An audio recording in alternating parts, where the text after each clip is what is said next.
안녕하세요. 정신분석이들입니다. 대상관계 공부해보는 시간인데 오늘도 컨버그 인격장애와 성도착에서의 공격성 이체 오늘 2장 같이 한번 공부해보도록 하겠습니다.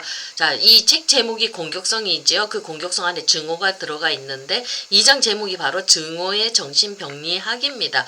우리 이제 살면서 사랑하는 거 이렇게 사랑하는 감정뿐만 아니라 미움의 감정들, 증오의 감정들 이걸 잘 다루어야지 건강한 인격들이 만들어지죠. 자, 이 증오라는 감정이 잘못 우리 인격 속에서 이렇게 자리 잡았을 때 이 다양한 인격 파탄적인 행위들이 나타나거든요. 사회적인 문제도 일으키거든요. 거기에 대한 얘기를 잠깐 이렇게 우리 컨버그 선생님이 소개를 하고 있습니다.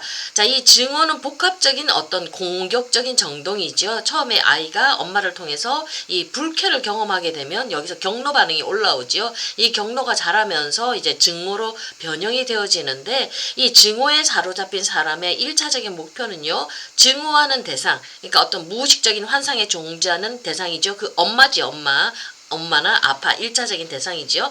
그 사람들을 의식적으로 파괴하려고 합니다. 망가뜨리려고 합니다. 그러면서 이 증오를 통해서 이걸 파괴하는 동시에 이 사람들은 그 대상을 또 필요로 하기 때문에 그 대상을 또 간절히 소망합니다. 파괴해서 깨트려 버리면 깔끔하죠. 근데 그게 아니라 이 사람들 속에서는 그 파괴시킨 대상과 또다시 관계를 맺기를 그 대상과 다시 한 번 더 그 관계를 맺기를 원하는 이 소망이 있기 때문에 이 역설적인 감정이 있기 때문에 이게 굉장히 인간의 심리 속에서 복잡하게 얽혀 들어가는 거거든요. 그러니까 이 역설을 이해하는 게 바로 정신분석 연구에 있어서 핵심적인 위치를 차지하고 있다고 이렇게 컨버그가 얘기를 하고 있습니다. 그러니까 파괴만이 아니라 그 증오하는 대상을 향해서 내가 그 대상의 사랑을 받고자 원하는, 사랑을 하고자 원하는 강렬한 소망이 있기 때문에 이 복합적인 감정이 잘 다루어지지 못할 때 우리 인격이 병리가 생기기 시작한다고 이렇게 컨버그가 분석에 들어가고 있습니다. 자, 여기서 오늘 해야 될 내용은요. 이 성격화된 증오의 병리가 5개의 범주로 나뉘어질 수 있다고 얘기를 하고 있습니다. 우리 모두가 다 증오가 있는데 그 수준 차이가 다 있다는 겁니다. 자, 오늘 처음은요. 그러면 가장 강렬한 수준의 그 증오를 보이는 사람의 인격이 뭐냐면 바로 반사회적인 인격입니다. 사회적으로 요즘 문제가 되고 있는 성격들이죠. 이 극단적인 형태의 증오는요. 대상을 물리적으로 제거하려고 합니다. 자, 이게 살인이라는 형태로 나타나거든요. 묻지마 공격이라는 거. 우리 그 요즘 그 계속 그 발차기 하는 남자 이야기 나오지 않습니까? 이거 그냥 아무 그 잘못도 없는 여자, 길 가는 여자를 그냥 그렇게 뒷발차기를 해가지고 그렇게 공격을 하는 거거든요. 이건 대상에 대한 고려가 전혀 없는 거거든요. 이런 묻지마 살해, 이런 끔찍한 범죄들이 요즘 우리 사회 속에서 많이 대두되지 않습니까? 매스컴을 타고 많이 나와서 우리 굉장히 불안하게 만드는데 이런 극단적인 대상을 아무 죄도 없는 상관도 없는 대상을 죽이려고 하는 살인하려고 하는 이런 반사회적인 인격을 만들어 버리는데 그 사람의 깊은 인격 속에는 해결되지 못한 증오, 강한 증오가 자리 잡고 있다는 겁니다. 자, 이거 물리적으로 그 사람을 죽이고 살해하고 어떤 그 사람을 공격하는 거 외에도요. 자, 이거는 우리가 인간적인 관계 속에서 우리 관계들 속에서 또 나오는 형태가 또 있습니다. 뭐냐면 상대를 지나치게 평가절하하는 거. 상대의 인격을 살해하는 거죠. 상대방, 자기 자식, 자기 남편, 자기 아내, 자기의 부하 이런 그 나하고 관계를 맺고 사회적인 관계를 맺고 살아가는 사람들의 인격, 그 사람들의 성취한 모든 것들 그런 것들을 평가절하해버리죠. 니까진 게 이러면서. 그리고 그 사람들이 했던 거 별거 아니다는 식으로 대수롭지 않다는 식으로 그 사람의 인격을 파괴해버리죠. 이게 바로 인격 살해지 않습니까? 이렇게 대상을 지나치게 평가절하하는 거. 이런 것들을 통해서 이 증오가, 가장 강한 증오가 이렇게 올라온다는 겁니다. 자, 이런 행위는 그냥 모든 대상들을 상징적으로 파괴하는 것이죠. 이거 임상적으로는 반사회적인 성격, 그런 인격 구조 안에서 이런 모습들이 많이 드러나고요. 또 극단적으로 이런 형태의 증오는요, 자살로 나타납니다. 자살을 하는 사람들. 이때 셀프는 증오의 대상과 동일시되기 때문에 나를 죽이는 건 바로 대상을 죽이는 것이죠. 그래서 이런 자살의 형태로 나타나서 자기를 파괴해버리죠. 가장 극단적인 형태의 증오가 자리 잡은 사람들의 인격이 바로 이 반사회적인 인격이라는 거. 임상 현장에서 가장 어려운 사람들이죠. 힘든 사람입니다. 사회적으로 문제를 일으키는 사람이기도 하고요. 자, 두 번째, 악성 자기의 증후군에서 보이는 이 증오의 형태입니다. 자, 임상적으로 악성 자기의 증후군은 뭐냐면 자기애적 병리적인 인격을 가진 사람들, 그 다음에 편집증적 인격 장애, 반사회적인 경향을 조금 약하게 띠고 있는 이런 사람들을 얘기하고 있는데요. 자, 이런 사람들은요, 다른 사람의 얘기를 잘 안 들어줍니다.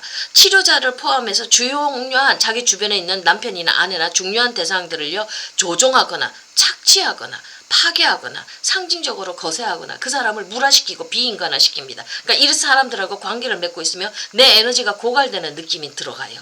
굉장히 내가 기분이 뭔지 모르게 나빠요. 내가 그냥 우리 그 요즘 가스라이팅 한다는 얘기도 많이 하지 않습니까? 이런 것들. 그 사람을 인격적으로 사람 대상을 인격적으로 대접하지 않고 착취합니다. 이렇게 막 파괴시키거나 물화시키는 걸로 자신의 증오의 공격성을 쓰는 사람들이거든요. 자, 이러한 사람들이 이제 우리 임상에 들어오면 굉장히 힘듭니다.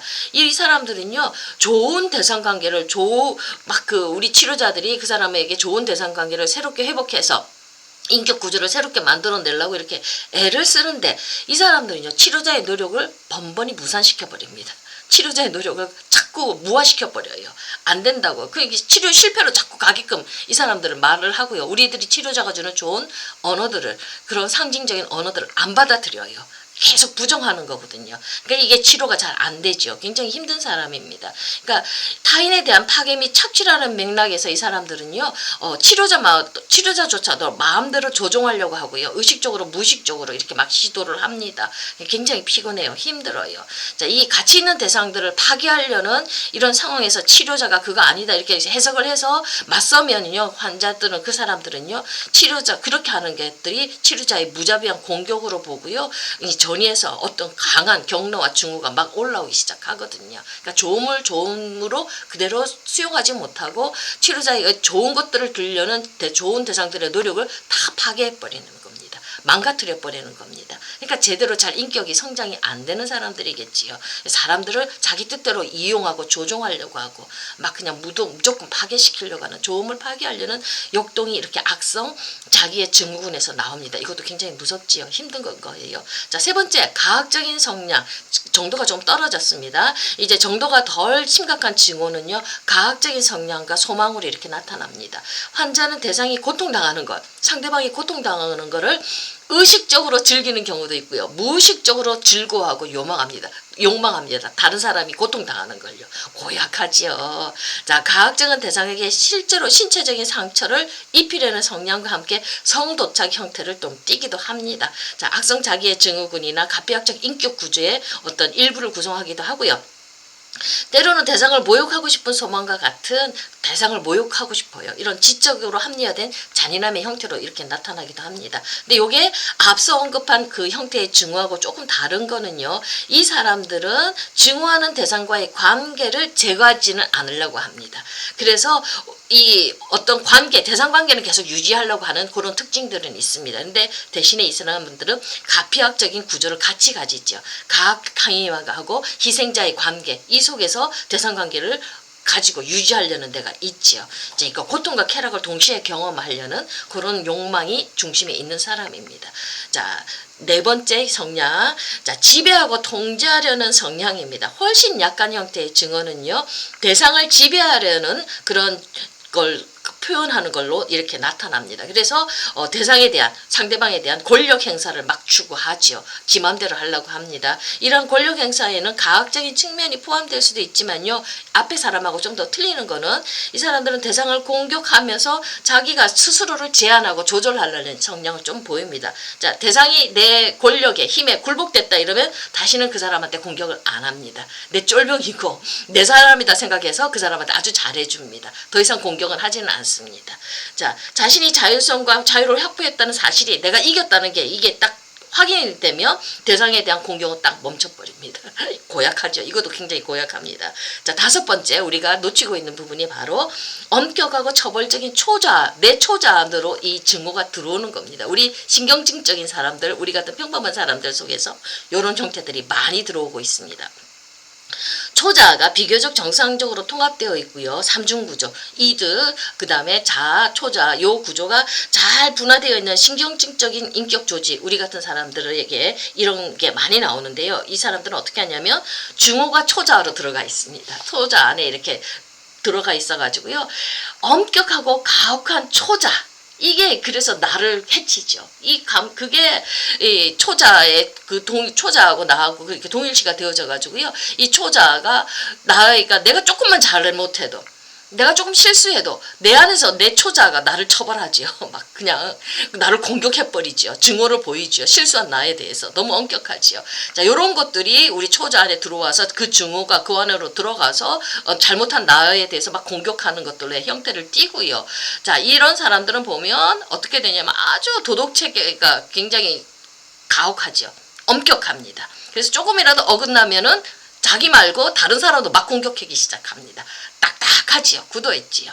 자, 이겠지만 이 도덕이라는 걸로 도덕체계가 이성화된 도덕체계로 이 사람의 그걸 지키기 위해서라면 이렇게 자기 자신도 막 엄격하게 치지만 그러면서 이게 자기의 정당한 경로를 그렇게 해서 드러낸다고 얘기를 했지 않습니까? 그러니까 이 사람들은 아주 좋으면, 좋게 발달하면 어떤 악의적인 이데올로기에는 전혀 관여하지 않지요. 근데 사회적으로 올바르다고 생각하는 데에 대해서 그 관념이 딱 쓰는 거, 그 초자에 대해서 기준이 어긋난다 싶으면 이 사람들은 가혹하게 그 사람들을 처벌하지요.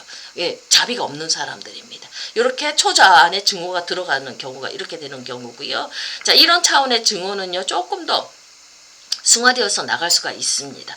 용감하고 공격적인 자기 주장을 통해서 어떤 이상과 윤리적인 체계, 도덕 체계에 헌신할 수 있는 그런 건강하고 승화된 모습으로 보이기로 합니다. 자, 이런 수준의 통합을 보이는 사람들은요, 되게 잔혹한 초자의 형태로 자기를 향한 증오를 드러내고 타인을 향한 증오를 이런 식으로 나와 다른 거에 대해서 도덕적인 관념에 틀린 거에 대해서 다른 이데올로기에 대해서 어마무시한 증오를 드러내기도 하거든요. 그러니까 우리 증오가 우리의 삶 속에서 이렇게 들어오고 있다. 수준이 좀 틀리고 있다. 이렇게 우리가 알고 있어야 되고요. 이제 컴버거가 계속 이 증오라는 거, 공격성이 우리 인격 속에 어떻게 잘 자리 잡느냐, 병리적으로 자리 잡느냐, 그래서 어떤 성격 구조가 되어지느냐, 계속 이제 우리 컴버거가 자기의 이론들을 펼쳐 나갈 겁니다. 시초 단계거든요.